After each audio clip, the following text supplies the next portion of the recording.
صلاة من الله وألف سلام على المصطفى أحمد شريف المقام.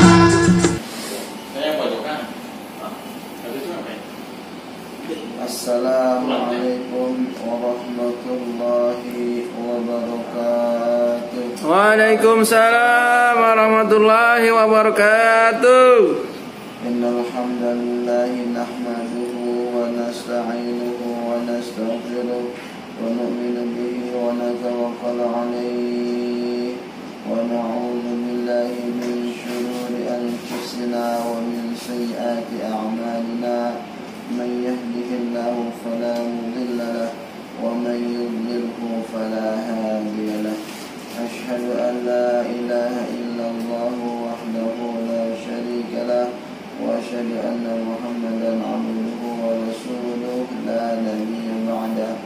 اللهم صل وسلم وبارك وكرم وعظم على سيدنا وحبيبنا وشفيعنا ومولانا محمد اللهم صل وسلم عليه صلى الله عليه وآله وسلم. Alhamdulillahirrabbilalamin. Kita lanjutkan ta'lim kita biasa insyaallah suasana ba'da asar tentang keutamaan kalimat thayyibah, bab tentang kitab fadilah zikir, bab tentang keutamaan kalimat thayyibah, hadis yang ke-21. A'udzu billahi minasyaitonir rajim. Bismillahirrahmanirrahim. عن أبي بكر الصديق رضي الله عنه عن رسول الله صلى الله عليه وسلم قال عليكم بلا إله إلا الله والاستغفار فأكثروا منهما فإن إبليس قال أهلكت الناس بالذنوب وأهلكوني بلا إله إلا الله والاستغفار فلما رأيت ذلك أهلكتهم بالأهواء وهم يحسبون أنهم مهتدون. أخرجه أبو يعلى كذا في بدر المنثور والجميع الصغير.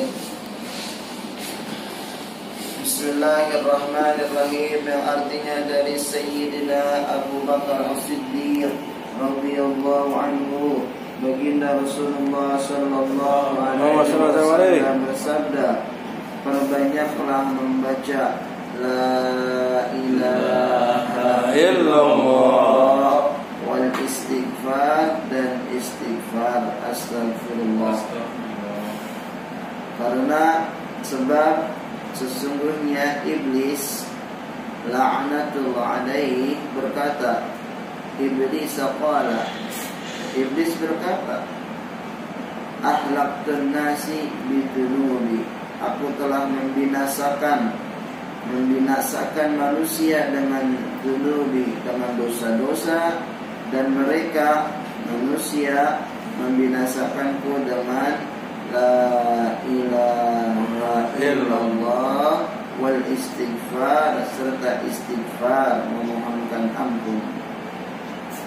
Falamma ra'aitu dzalika ahlaktuhum, ketika aku melihat hal itu maka aku binasakan mereka dengan bil ahwa, dengan ahwa, yakni akidah-akidah yang menyeleweng dan bid'ah-bid'ah. Yahsabuna annahum muhtadun, sedang mereka merasa bahwa mereka berada dalam hidayah, dalam petunjuk, dalam kebenaran, padahal tidak. Hadis riwayat Abu Ya'la dari kitab Durr-Mansur. Saya ulangi. Dari Sayyidina Abu Bakar As-Siddiq radhiyallahu anhu, baginda Rasulullah sallallahu alaihi wasallam bersabda, perbanyaklah membaca la ilaha illallah dan istighfar astaghfirullah, sebab sesungguhnya iblis la'natullah alaihi berkata, aku telah membinasakan manusia dengan dosa-dosa dan mereka membinasakan aku dengan la ilaha illallah serta istighfar. Ketika aku, yakni syaitan, melihat hal itu, maka aku binasakan mereka dengan bil ahwa, dengan akidah-akidah yang menyimpang, akidah-akidah yang menyeleweng dari Ahlus Sunnah wal Jamaah serta bid'ah-bid'ah. Sedangkan mereka merasa bahwa itu mereka berada dalam petunjuk, mereka dalam kebenaran. Hadis riwayat Abu Ya'la dari kitab Durrul Mansur. Keterangan faidah yang dimaksud dengan mereka membinasakanku dengan la ilaha illallah dan istighfar adalah bahwa syaitan berusaha memasukkan racunnya ke dalam hati manusia, berusaha memasukkan racunnya ke dalam hati manusia, sebagaimana yang telah dikemukakan dalam hadis yang telah lalu, hadis yang ke-14. Racun atau bisa itu akan masuk ke dalam hati seseorang ketika ia lalai dari zikrullah, ketika ia lalai dari mengingat Allah. Apabila ia tidak lalai, maka syaitan akan lari dengan perasaan hina. Apabila jikalau manusia tidak lalai ingat kepada Allah, senantiasa zikrullah, lisannya, hatinya, maka syaitan akan lari dengan perasaan hina darinya. Zikrullah, mengingat Allah, adalah pembersih hati. Sebagaimana sabda baginda Rasulullah sallallahu alaihi wasallam dalam kitab Mishkat, segala sesuatu itu ada pembersihnya, dan pembersih hati adalah zikrullah, mengingat Allah. Segala sesuatu itu ada pembersihnya, dan pembersih hati adalah zikrullah, mengingat Allah. Demikian pula dengan istighfar. Banyak hadis menyebutkan bahwa istighfar membersihkan hati dari karat dan kotoran. Istighfar membersihkan hati dari karat dan kotoran. Asy-Syaikh Abu Ali rahmatullahi alaihi berkata, seseorang yang dengan ikhlas mengucapkan la ilaha illallah, seketika hatinya menjadi bersih, sebagaimana kaca yang dibersihkan dengan kain basah sehingga hilang semua kotorannya. Kemudian jika ia mengucapkan illallah, saya ulangi, Syekh Abu Ali Daqqaq rahmatullahi alaihi berkata, seseorang yang dengan ikhlas mengucapkan la ilaha, tidak ada ilah, seketika hatinya menjadi bersih, sebagaimana kaca yang dibersihkan dengan kain basah sehingga hilang semua kotorannya. Kemudian dilanjutkan, jika ia mengucapkan illallah, kecuali Allah, maka terpancarlah nur dari hatinya yang telah bersih itu. Jadi ada dua kata, la ilaha, seketika hatinya bersih, dan mengucapkan illallah, maka terpancarlah nur dari hatinya yang telah bersih itu. Ada nur, cahaya, ada sinar. Dengan ini jelas bahwa apapun usaha syaitan akan sia-sia, dan seluruh usahanya gagal begitu saja apabila mengucapkan la ilaha illallah dengan makna yang betul, dengan ikhlas karena Allah Subhanahu wa taala. La ilaha, seketika hatinya itu menjadi bersih, illallah, maka terpancarlah nur dari hatinya yang telah bersih itu. Maka dengan ini jelaslah bahwa apapun usaha syaitan akan sia-sia, dan seluruh usahanya akan gagal begitu saja. Adapun yang dimaksud dengan aku binasakan mereka dengan al-ahwa adalah menganggap sesuatu yang batil itu adalah hak, adalah benar, dan dia menganggap pemikirannya sebagai agama. Jadi pikiran-pikirannya sebagai agama, padahal tidak, padahal bukan. Ini adalah ahwa, menganggap sesuatu yang batil, yang rusak, itu adalah betul, itu adalah hak, dan dia menganggap pemikirannya itu sebagai agama. Allah Subhanahu wa taala berkenaan dengan ini telah berkali-kali mengingatkan hal ini di dalam Al-Qur'an Al-Karim di surat Al-Jathiyah ayat 23. A'udzu billahi minasyaitonir rajim. Bismillahirrahmanirrahim.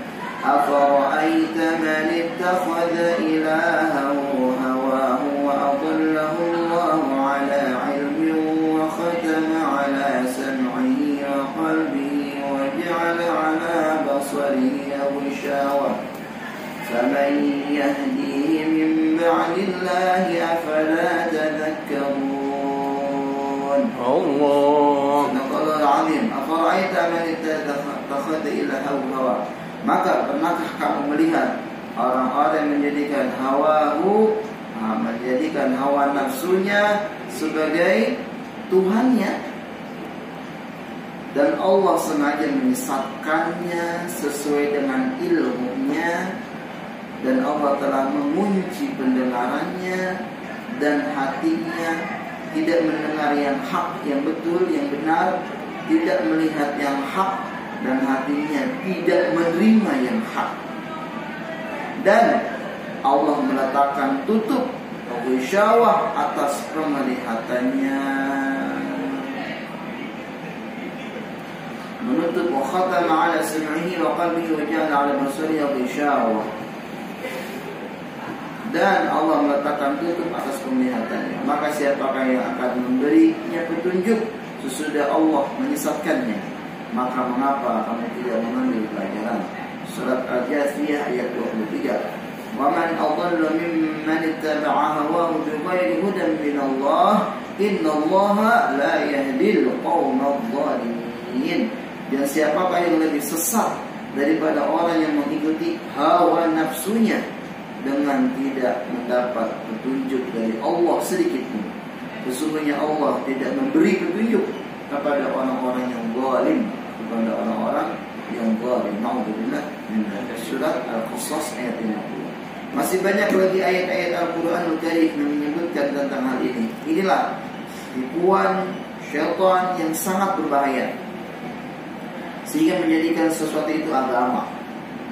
Banyak sekarang sesuatu yang bukan agama tetapi diberi pakaian agama. Sesuatu yang bukan agama tetapi diberi pakaian agama, sehingga manusia menyangkanya itu amalan agama dan berharap memperoleh pahala darinya, padahal bukan. Jika seseorang menganggap sesuatu itu ibadah dan agama, bagaimana ia akan bertaubat darinya? Jika sudah dianggap itu sebagai sesuatu itu ibadah dan agama, bagaimana ia akan bertaubat darinya? Padahal bukan. Sesat. Jika seseorang misalnya berzina, mencuri, dan melakukan dosa-dosa yang lainnya, diharapkan suatu saat nanti ia akan menyesali dan berhenti dari dosanya itu, dari dosa-dosanya itu, berzina, mencuri. Sedangkan orang yang terjerumus ke dalam tipuan syaitan, tipuan tersebut, hal yang dilarang dianggap ibadah, hal-hal yang dilarang dianggap ibadah, agama, maka mana mungkin ia akan bertobat, dan bagaimana mungkin ia akan meninggalkan perbuatannya, karena dia menganggap itu hal itu adalah agama, hal itu adalah ibadah. Maka mana mungkin ia akan bertobat, dan bagaimana mungkin ia akan meninggalkan perbuatannya. Ini disebut al-ahwa bil ahwa. Bahkan hari demi hari ia akan meningkatkan perbuatannya itu. Na'udzubillah min dzalik. Inilah maksud ucapan syaitan, aku membinasakan manusia dengan dosa-dosa. Namun dengan istighfar mereka dan zikir mereka, mereka telah membinasakanku, membinasakan syaitan. Kemudian aku pun menjerat mereka dengan jeratan yang tidak mungkin lagi mereka dapat melarikan diri, membuat jebakan-jebakan, jeratan-jeratan. Oleh karena itu, setiap amal agama mestilah mencontoh kepada sunnah baginda Rasulullah Muhammad sallallahu alaihi wasallam dan para sahabatnya radhiyallahu anhum ta'ala ajma'in. Mestilah mencontoh mereka. Ini sangatlah penting. Berbuat sesuatu yang melanggar sunnah Nabi akan memusnahkan kebaikan. Berbuat sesuatu yang melanggar sunnah Nabi Sallallahu Alaihi Wasallam akan memusnahkan kebaikan, dan dapat dipastikan akan memperoleh dosa. Al-Imam Ghazali rahmatullah alaihi meriwayatkan bahwa Syekh Hasan Nasri rahmatullah alaihi berkata, telah sampai riwayat kepada kami bahwa syaitan berkata, aku binasakan umat Muhammad dengan menjerumuskan mereka dalam perbuatan dosa. Namun mereka mematahkan tulang punggungku dengan istighfar. Dengan istighfar. Matahin tulang punggung setan dengan apa? Dengan istighfar. Oleh sebab itu, kutipu mereka, kejebak mereka dengan sesuatu yang tidak dianggap sebagai dosa, yaitu kujerumuskan mereka dalam perbuatan-perbuatan bid'ah, perbuatan-perbuatan al-ahwa yang mereka anggap sebagai agama. Bid'ah ini adalah amalan yang tidak ada dalilnya dari Al-Quranul Karim, dari hadis Nabi, dari ijma' ulama, dan dari qiyas, kesimpulan-kesimpulan yang dibuat oleh para ahli ijtihad, namanya qiyas, atau para imam madhab, yang kesimpulan-kesimpulan itu pun berdasarkan Al-Quran dan hadis Nabi Sallallahu Alaihi Wasallam. Syekh Wahab bin Munabbih rahmatullah alaihi berkata, takutlah kepada Allah Subhanahu wa taala. Termasuk saya ini, termasuk kita semua. Kata Syekh Wahab apa? Takutlah kepada Allah Subhanahu wa taala. Nasihatnya, kalian mencela syaitan di depan umum, namun kalian menurutinya dan berkawan dengannya secara sembunyi-sembunyi. Masya Allah, ini nasihatnya. Takutlah kalian kepada Allah. Kalian mencela syaitan di depan umum, namun kalian menurutinya dan berkawan malah dengannya secara sembunyi-sembunyi. Ini tapi insyaallah takutilah kepada kalian, takutilah kepada Allah Subhanahu wa taala. Kalian mencela syaitan di depan umum, namun kalian menurutinya dan berkawan dengannya secara sembunyi-sembunyi. Alhamdulillah. Sebagian ahli tasawuf berkata, sungguh mengherankan setelah mereka mengetahui dan mengakui kebaikan-kebaikan Zat yang Maha Memberi, Allah Subhanahu wa taala, mereka malah mendurhakainya. Sedangkan meskipun mereka telah mengetahui bahwa syaitan memusuhi dan menipunya, justru mereka malah mentaatinya. Allah, kebaikan-kebaikan dari Allah kita sudah tahu, kita malah lalai. Zat yang memberi kita, maka kita durhaka kepada Allah, mengibadah kepada Allah, nggak manut sama Allah, nggak taat kepada Allah, mengibadah kepada Allah. Sedangkan meskipun mereka telah mengetahui bahwa syaitan itu musuh, aduh mubin, musuh yang nyata, syaitan memusuhimu dan menipunya, justru mereka malah mentaatinya. Naudzubillah. Masya Allah, tahu jalan syaitan. Maka Subhanahu wa taala kita senantiasa mohon kepada Allah agar dibukakan mata kita, hati kita, telinga kita, pendengaran kita ini, agar Allah Subhanahu wa taala bimbing senantiasa kita ke arah kebaikan, dan yang dikuatkan Allah Subhanahu wa taala istiqomahkan kita mati dengan menyebut kalimat la ilaha illallah, masuk ke dalam surganya Allah Subhanahu wa taala. Jadi caranya kita banyakin zikir la ilaha illallah, la ilaha dibersihkan illallah sampai ke sunnah, dan juga dengan istighfar. Patah dengan istighfar, mengakui akan dosa-dosa, kesalahan. Dan apapun jalan yang menuju daripada Allah SWT tidak mencontoh sunnah baginda Rasulullah SAW, maka dia akan tersesat, maka dia akan dari lo. Ada GPS-nya, jalan-jalan di Jakarta, tidak tahu insyaallah. Maka Subhanahu wa taala dia akan kemana? Pulang ke Semarang, insyaallah. Karena Subhanahu wa taala demikian, mudah-mudahan berikan saya kita semua kekuatan taufik untuk senantiasa istiqomah dalam kebaikan-kebaikan. Banyakin baca la ilaha illallah, banyakin baca istighfar, dan kita mengikuti sunnah-sunnah baginda Rasulullah SAW 1 kali 24 jam. Jangan mengikuti hawa nafsu kita, pemikiran kita tidak. Pemikiran kita ini banyak mudaratnya. Kita ikuti cara-cara Nabi, sunnah-sunnah Rasul, para sahabat, para alim. Wallahu a'lam. Demikian untuk kesempatan majelis, kita tutup dengan kifaratul majelis. Subhanallah wa bihamdihi, subhanallahumma bihamdika asyhadu an la ilaha illa anta astaghfiruka wa atubu ilaik. Wassalamu ala al-mursalin walhamdulillahi rabbil alamin. Assalamualaikum warahmatullahi wabarakatuh. Waalaikumsalam.